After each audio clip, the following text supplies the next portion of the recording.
Assalamualaikum warahmatullahi wabarakatuh. Bismillahirrahmanirrahim. Alhamdulillahi rabbil alamin. Wa afdhalus salati wa atamu taslimi ala sayyidina Muhammadin wa ala alihi wa sahbihi ajma'in. Rabbi shrah li sadri wa yassir li amri wahlul 'uqdatam min lisani yafqahu qawli. Subhanaka la ilma lana illa ma 'allamtana innaka antal alimul hakim. Allahumma akhrijna min zulumatil wahmi wa akrimna binuril fahmi waftah alaina bima'rifatil ilmi wa sahhil akhlaqana bil hilm waj'alna mimman yastami'una al-qawla fayattabi'una ahsanah. Allahumma ati nufusana taqwaha wa zakkiha anta khairu man zakkaha anta waliyuha wa maulaha. Allahumma arinal haqqa haqqan warzuqna ittiba'ah wa arinal batila batilan warzuqna ijtinabah. Allahumma anfa'na bima 'allamtana wa 'allimna ma yanfa'una wa zidna ilman wa huda amma ba'd. Alhamdulillah, muslimin muslimat, hadirin hadirat yang saya hormati, moga-moga kita semua dirahmati dan diberkati oleh Allah Subhanahu wa taala, dan moga-moga kita semua dikurniakan oleh Allah Subhanahu wa taala kefahaman yang baik di dalam urusan agama dan dikurniakan keikhlasan yang menyeluruh di dalam menuju kepada ridha Allah Subhanahu wa taala. Malam ni insya-Allah kita akan menyambung pengajian kuliah Maghrib bulanan hari Selasa yang kedua, anjuran surau Jumaat An-Naim seksyen 5 Wangsa Maju menggunakan kitab Kekeliruan Umat. Inilah jawapannya. Susunan Al-Fadhil Ustaz Muhaddi bin Haji Jul, hafizahullah ta'ala wa nafa'ana bihi wa bi'ulumihi fid daraini amin. Kita sampai ke muka surat 211 211. Masih lagi Ustaz Muhaddi menerangkan isu-isu yang berkaitan tentang zikir dan juga tentang bacaan. Jadi malam ini kita akan melihat isu membaca surah Yasin kepada orang yang hampir meninggal dunia, ataupun membaca surah Yasin di dalam majlis-majlis tertentu. Kita tahu masyarakat kita di Nusantara khususnya, kalau ada apa-apa majlis, biasa kita akan baca Yasin. Hatta budak-budak nak SPM, kita baca Yasin. Ada orang nak pergi menunaikan haji, jemput jiran-jiran datang ke rumah, juga kerap diadakan bacaan surah Yasin. Jadi mungkin ada orang tertanya-tanya, bolehkah amalkan baca Yasin macam itu? Jadi ini soalan yang ditanyakan. Bolehkah membaca surah Yasin kepada orang yang hampir meninggal dunia, atau dalam istilah kita panggil nazak, orang yang sedang nazak, kita baca Yasin untuk dia, atau dalam majlis-majlis tertentu? Jawapan, ulama membolehkannya. Jadi setengah orang dia tak puas hatilah jawapan macam itu. Apa hal pula ulama yang membolehkan? Agama Islam ni sepatutnya Allah lah yang membolehkan, ataupun Rasulullah SAW lah yang menyuruh kita buat macam itu. Kenapa dijawab ulama? Kerana ulama inilah mereka yang berkepakaran di dalam memahami perintah Allah dan juga perintah Rasul sallallahu alaihi wasallam.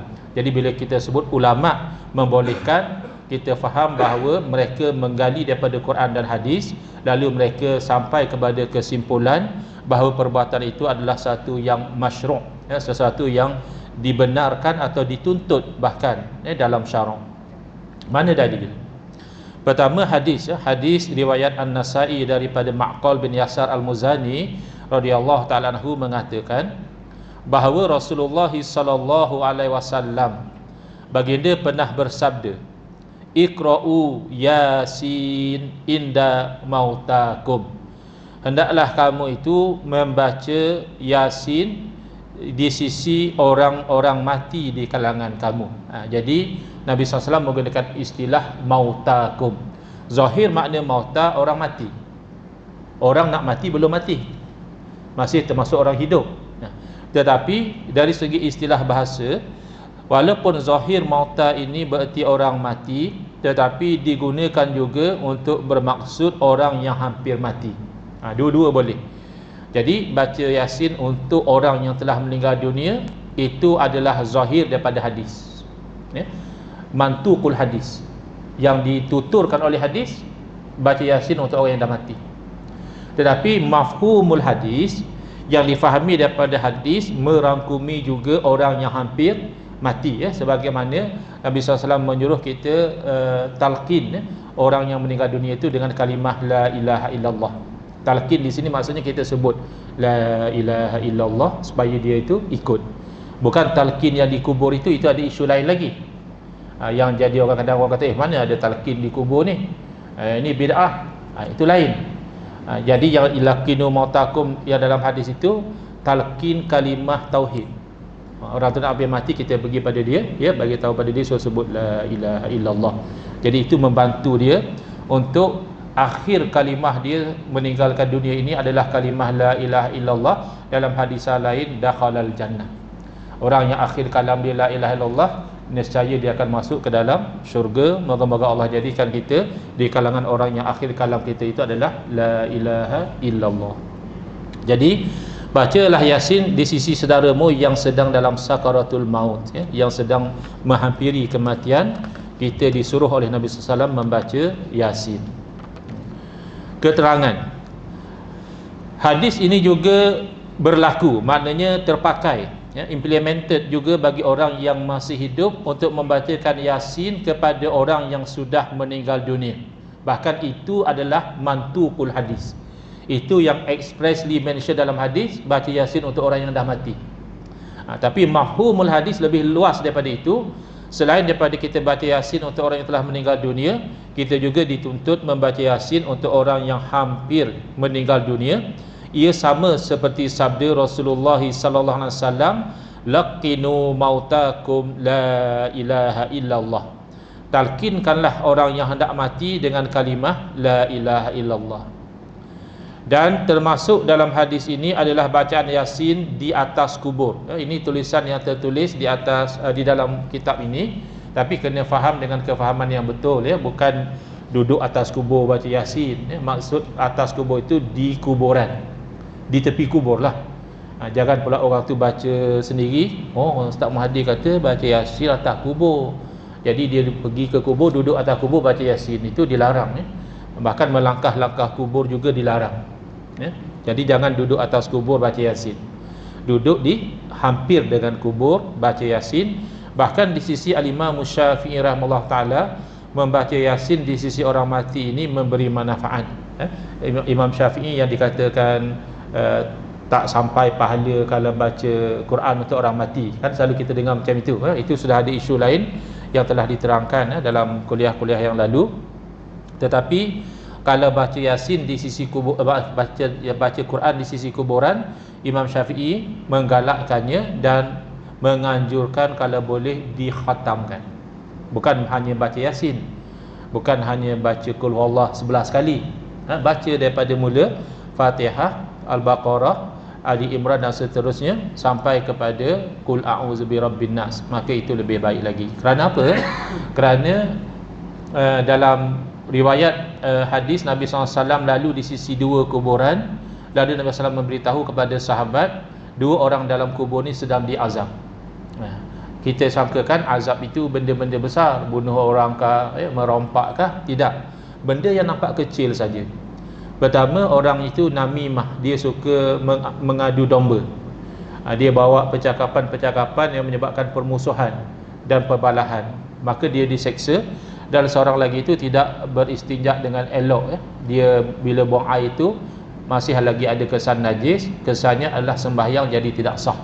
Kerana syarat sah salat suci daripada hadas dan suci daripada najis.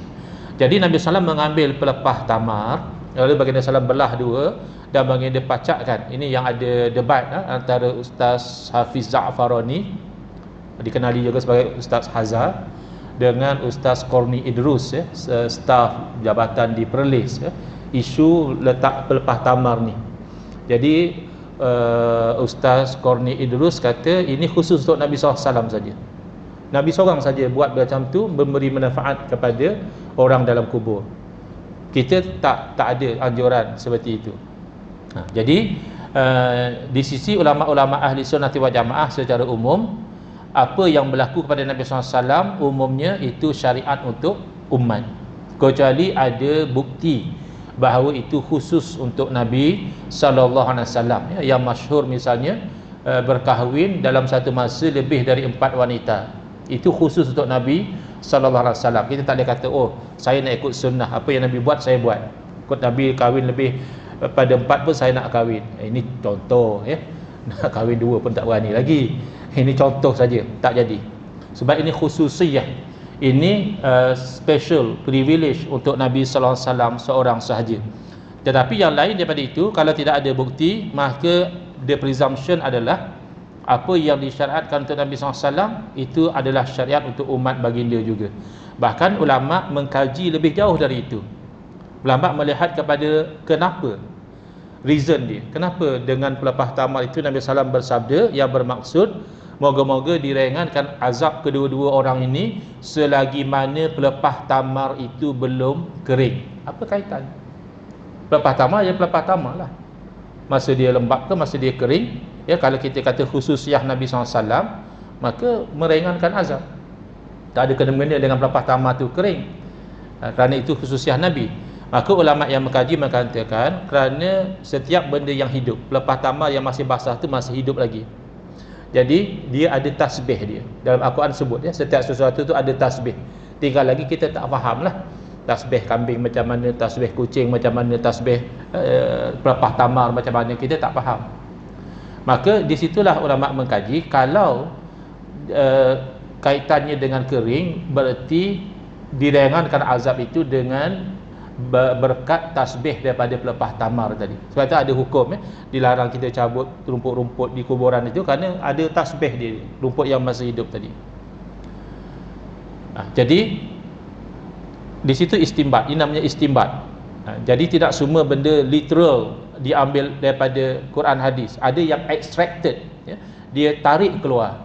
Kalaulah tasbih seumpama pelepah tamar boleh meringankan, ya, dengan izin Allah azab orang dalam kubur, takkan tasbih anak Adam tidak boleh membantu. Walaqad karramna bani Adam, kami telah memuliakan anak Adam berbanding dengan makhluk yang lain, berbanding dengan binatang, berbanding dengan pokok, berbanding dengan batu, berbanding dengan apa makhluk yang lain. Anak Adam tu mulia. Kalau tasbih pelepah tamar membantu, tasbih anak Adam tentu lebih aula.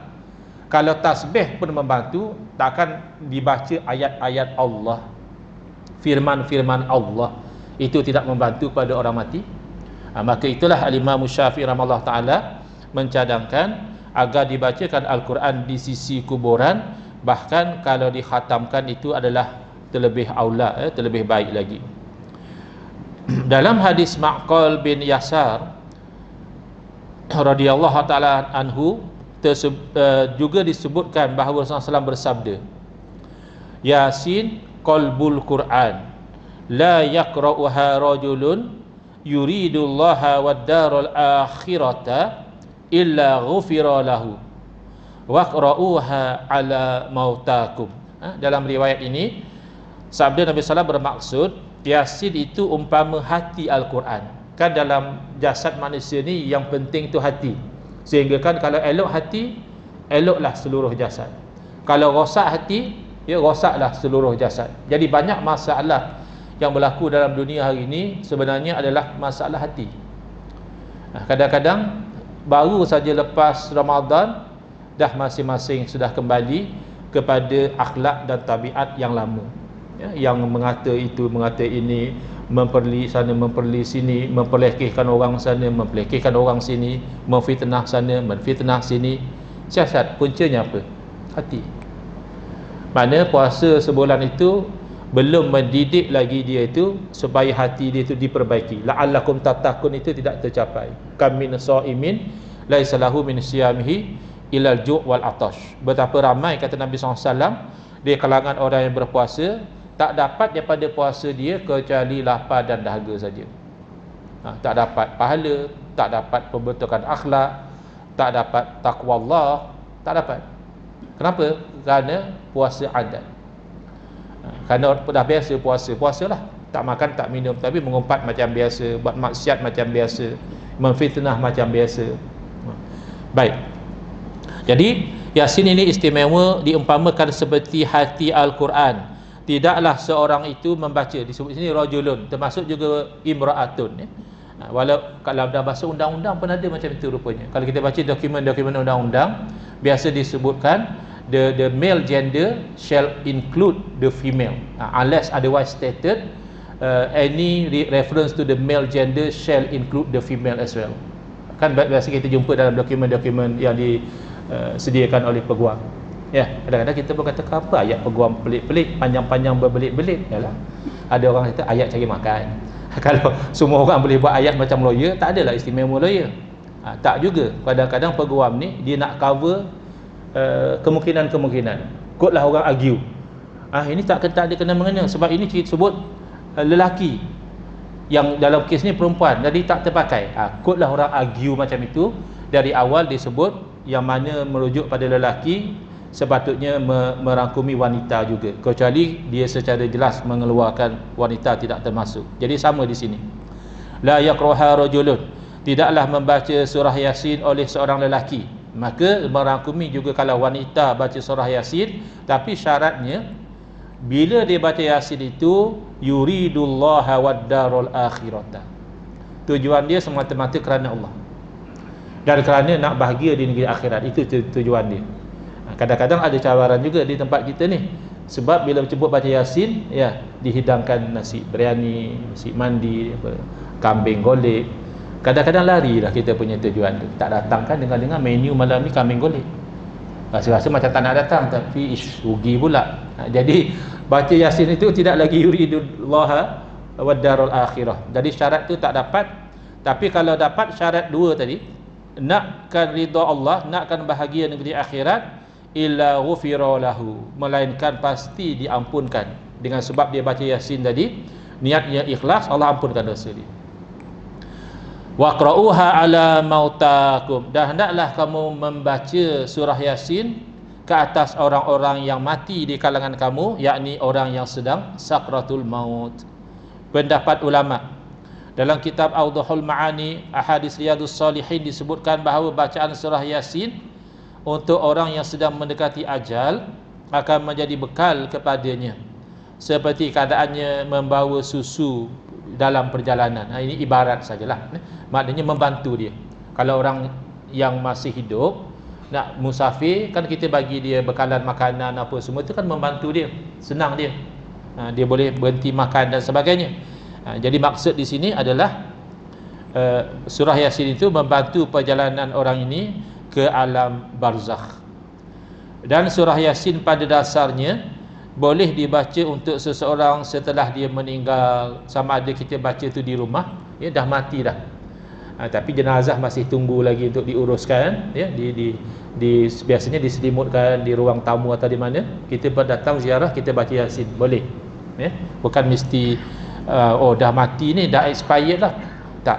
Bahkan zahir hadis adalah orang yang dah mati, atau malah di perkuburan. Wallahu alam. Selesai dalam bab itu. Kita pergi kepada bab yang ke-10, ya. Kalau bab yang ke-9 tentang amalan zikir, doa dan sebagainya, bab yang ke-10 ini Ustaz Mahathir menyentuh isu-isu yang berkaitan tentang kematian. Yang paling menimbulkan perbalahan dan juga pertikaian adalah kenduri tahlil, atau dikenali juga sebagai kenduri arwah. Memang ada kawan-kawan kita yang anti, ya, kepada kenduri arwah. Alasannya Nabi SAW tak buat. Nabi tak buat apa? Sebab tak ada orang mati kat zaman Nabi. Ramai pun orang mati zaman Nabi, tak pernah dengar kata Nabi buat kenduri arwah pun. Yang pada buat pasal apa? Kalaulah kenduri arwah tu bagus, takkan Nabi tak buat? Paling tak sahabat ada buat. Adakah Sayyidina Abu Bakar buat kenduri arwah? Adakah Sayyidina Umar buat kenduri arwah? Ini antara yang kita pernah dengar lah, ya, orang komen macam itu. Jadi kadang-kadang sampai bergaduh adik-beradik. Abang tak nak buat, bid'ah kata dia. Adik katalah memang ini amalan yang dah kita buat lama, ulama-ulama kita pun tak larang. Abang mengaji 4 tahun universiti nak larang pasal apa? Gaduh akhirnya. Jadi kalau kita nak ambil kefahaman, ini perbincangan dia. Dia ada dua elemen ya. Satu elemen tahlil, berzikir, dan satu lagi elemen makan-makan tu. Dan dikombinkan dalam masyarakat kita dua-dua sekali. Tahlil, zikir, selawat ya, semua ada, baca Quran dan sebagainya, baca ayat kursi, dan jamuan makan juga ada. Pandangan Islam tentang majlis tahlil yang dibuat pada hari ke-3 biasa orang buat ya, atau hari ke-7, ada yang buat hari yang ke-20, ada yang buat hari yang 40, bahkan ada yang buat hari yang 100 setelah kematian. Soalan, jadi dari segi syariat macam mana ni? Adat macam ini ni boleh ke? Jawapan, ia dijawab dengan melihat beberapa perkara ya, dilihat daripada beberapa sudut. Yang pertama, kita lihat daripada sudut jamuan dulu. Boleh ke buat jamuan lepas kematian? Ada hadis yang menunjukkan bahawa tiada larangan, kerana selalu mereka kata tak ada dalil. Tak ada dalil kata Nabi SAW suruh buat makanan lepas kematian. Jawapannya, tak ada dalil juga Nabi larang. Dia kata dalam bab ibadah ni kita kena ada dalil buat, bukan tunggu dalil larang. Kalau tak ada dalil buat, tak boleh buat. Bukan macam itu. Kerana menjamu makan sudah ada dalil. At'imut ta'am, sabda Nabi SAW, hendaklah kamu jamu makan. Jadi surahan itu kan umum. Mereka yang kata lepas kematian tak boleh buat jamuan, berarti mereka hakikatnya ingin mengkhususkan sunnah menjamu makan itu mereka nak jadikan sempit. Asalnya jamu makan naik pangkat boleh, jamu makan kerana hari jadi boleh, jamu makan sempena hari raya. Sempena hari raya, bukan hari raya. Hari raya dah lama dah, 1 Syawal je, 2 Syawal dah boleh puasa. Dah boleh puasa. Yang haram puasa hanya hari raya. Jadi hari raya 1 hari saja. Tapi kita masih buat jamuan. Surah An-Naim dah buat lah? Belum. Jangan lupa jemput tu. Jiran sebelah. Tapi kalau lupa pun tak apa, sebab banyak. Kadang-kadang tak menang tangan kita nak sambut. Cabaran pula kita nak buat senam. Ada satu majlis macam rumah terbuka sempena hari raya ni, saya hadir, dia buat pukul 7 malam hingga pukul 10. Saya fikir bagus juga kalau buat macam tu. Jadi orang yang nak puasa pun tak terganggu sangat. Pukul 7 tu tunggu saat orang azan, dah boleh jalan sekali dengan buka puasa. Apa pun merangkumi. Kalau orang tu buat, dia katakan Nabi SAW suruh jamu makan. Jadi saya itu hari masa hari raya tak sempat nak jamu jiran, nak jamu kawan-kawan, sebab saya balik kampung. Jadi sekarang saya dah di KL, saya ada duit, ada kelapangan, jadi saya jemput kawan-kawan ajak makan, apa salahnya? Jawabnya memang betul, kerana arahan menjamu makan itu sudah datang secara umum. Tiba-tiba kamu nak kata lepas kematian tak boleh. Lepas kematian, kalau keluarga si mati jamu makan, itu tak boleh. Itu namanya takhsis. Itu namanya menyempitkan yang umum tadi, kamu nak keluarkan. Yang ni tak boleh. Maka kamu kena bawa dalil. Dan memang tak ada dalil. Bahkan ada dalil menunjukkan Nabi SAW tak objek jamuan yang dilakukan selepas kematian, iaitu kharajna ma'a Rasulillah SAW fi janazatin. Kami satu hari keluar bersama Rasulullah SAW menguruskan jenazah. Fara'aitu Rasulullah SAW wa huwa 'alal qabri yusil hafira. Aku telah melihat Rasulullah SAW, hal keadaan baginda itu berada di atas kubur. Bukan makna atas kubur yang kita kata tadi, di sisi kubur. Baginda Rasulullah SAW yusil hafir, bagi macam panduan kepada penggali kubur. Ausi' min kibali rijlaihi. Nabi SAW kata, bagi tahu pada orang gali kubur tu, luaskan sikit bahagian kaki. Wa ausi' min kibali ra'sihi. Orang tu dah luaskan bahagian kaki, Nabi tengok ni bahagian kepala pun luaskan sikit. Macam Nabi supervise pengurusan jenazah tadi. Falamma raja'a, apabila baginda SAW balik daripada menguruskan jenazah, istaqbalahu da'iyam ra'atin. Datanglah seorang wakil kepada seorang wanita. Satu orang wanita hantar wakil jemput Nabi SAW. Faja'a waji'a bit ta'am. Lalu Nabi SAW pun hadir. Lalu dihidangkan makanan. Fawada'a yadahu. Nabi SAW pun letak tangan baginda di atas makanan. Summa wada'al qaumu fa'akalu. Jadi bila sahabat tengok Nabi dah letak tangan, masing-masing pun makan. Baik. Fa nazara abauna Rasulullah SAW yaluku lukmatan fi famihi. Dan bapak-bapak kami, yang riwayat hadis ni dia tak hadir, tapi bapak dia dulu hadir. Jadi dia kata bapa-bapa kami dahulu melihat Nabi SAW mengeluarkan suapan daripada mulut baginda keluarkan balik. Jadi adakah baginda salam keluarkan balik makanan tu sebab ini hidangan lepas kematian tak boleh makan? Bukan. Kalau itu ceritanya daripada awal Nabi tak bagi. Dia kata ni tak boleh buat jamuan lepas kematian, ya. Tetapi kerana Nabi SAW memberitahu, saya mendapati bahawa daging kambing ini telah diambil tanpa izin daripada tuan dia.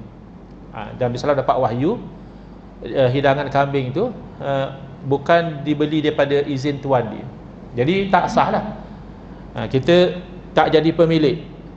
Gemuknya kambing ni, kalau jamu makan orang kan bagus. Kita ambil pisau sembelih, masak apa, kurma, kuzi dan sebagainya, jamu. Kambing siapa? Wallahualam. Mana boleh macam itu? Memang jamu makan tu dituntut, tapi biarlah kambing kita. Ni kambing tak siapa-siapa kita sembelih. Ini yang berlaku. Jadi Nabi SAW tanya. Lalu wanita tu cerita, ya Rasulullah, ceritanya macam ni. Saya tu hantar orang pergi ke Bakik, tempat orang jual beli kambing. Memang saya nak buat jamuan ni, tetapi habis stok kambing, tak ada kambing. Lalu saya ingat jiran saya ada beli kambing. Jadi tak apalah, yang penting nak buat jamuan. Saya nak beli daripada jiran, hantar wakil kata ni saya nak beli, bawa harga terus. Tahu-tahu jiran tak ada, dia keluar. Isteri dia pandai-pandai kata, tak apa, ambil lah, Haji tak marah janji banyak duit lah. Isteri dia bukan tuan, yang tuan kambing suami dia. Isteri dia pula yang pandai-pandai, tak apa, ambil lah, janji banyak duit lah. Jadi tak sah macam itu. Jadi Nabi SAW mengatakan, jadi makanan ni jangan membazir lah. Ada tahanan-tahanan perang daripada kalangan orang kafir, bagi mereka makan, daripada membazir. Tapi poinnya apa? Iaitu jamuan selepas kematian itu dihadiri oleh Nabi SAW. Kalaulah tak boleh, daripada awal lagi Nabi SAW bagi tahu. Jadi di sini timbul perbincangan. Sebahagian ulama mengatakan da'iyam ra'atin ai imra'atul mayyit. Wanita yang menjemput orang makan itu adalah isteri si mati. Tapi ini masih terbuka kepada tafsiran lah. Orang yang tak terima dia kata mana ada. Dalam hadis ni kata da'iyam ra'atin, ya. Tak kata pun da'iyam imra'atil mayyit. Itu namanya kefahaman. Dalam konteks kita tu ulama faham ini isteri si mati. Tak, saya nak faham perempuan saja, bukan isteri si mati, boleh. Tapi tidak menjadi dalil untuk kamu melarang. Tak ada dalil kata dalam kejadian ni tak boleh buat jamuan. Jadi yang melarang menjamu orang selepas kematian itu tidak ada dalil, ya. Tinggal lagi dia ada pertimbangan di kalangan ulama, iaitu ada perkara-perkara yang menyebabkan ulama memakruhkan berkumpul di rumah semati buat makan-makan itu, kalau dilakukan itu dengan tujuan membesarkan urusan kematian, nak bagi grand, ya. Oh, mati ni kita buat lagu ni lah, bagi jamu orang makan, itu makruh. Apatah lagi kalau berkumpul itu dengan tujuan meratap, maka itu haram, kerana meratap kematian itu haram. Menangis tak apa, mengalir air mata sedih, orang mati, orang yang kita kasih meninggal. Nabi SAW juga menitiskan air mata bila anak kandil baginda, iaitu yang bernama Ibrahim, ya, meninggal masih kecil. Nabi menangis. Menangis dan meratap tak sama. Meratap ni dia sebut benda-benda yang menunjukkan tak redha. Ya Allah, kenapa ambil anak aku? Dah lah anak aku seorang, jiran ada 13 anak, awak tak ambil dia seorang. Dia pun tak sedar anak dia mati, anak ramai. Anak aku seorang ni dah kamu nak ambil. Ini contoh meratap. Kalau orang Arab, dia akan koyakkan baju dia akan ambil pasir, tabur atas kepala, tepuk-tepuk dada, tampar muka sendiri. Itu meratap. Hukumnya haram. Berkumpul untuk melakukan yang haram, hukumnya haram. Tapi sekadar menjamu orang ramai dengan niat ini sedekah bagi pihak si mati, itu sunat. Kerana apa? Kerana sedekah bagi pihak orang mati, ya, ijma', tidak ada khilaf di kalangan ulama, pahalanya sampai. Jadi orang yang nak buat kenduri arwah pun dia kena faham. Jangan dibuat kerana lagi tak buat apa pula jiran kata. Lah takat tu lah dapat. Tak ada pahala. Kita buat kerana apa pula jiran kata. Apa pahala dia? Bukan jiran yang bagi pahala. Tapi kalau kita buat dengan kefahaman bahawa menjamu makan itu adalah suruhan Nabi SAW, dan kita niatkan lagi bahawa ini adalah sedekah bagi pihak si mati, maka sepakat ulama mengatakan pahala sedekah itu sampai kepada si mati. Sebab kita nak bagi duit tak boleh lah, mak ayah dah meninggal, ini peluang kita sedekah bagi pihak mereka.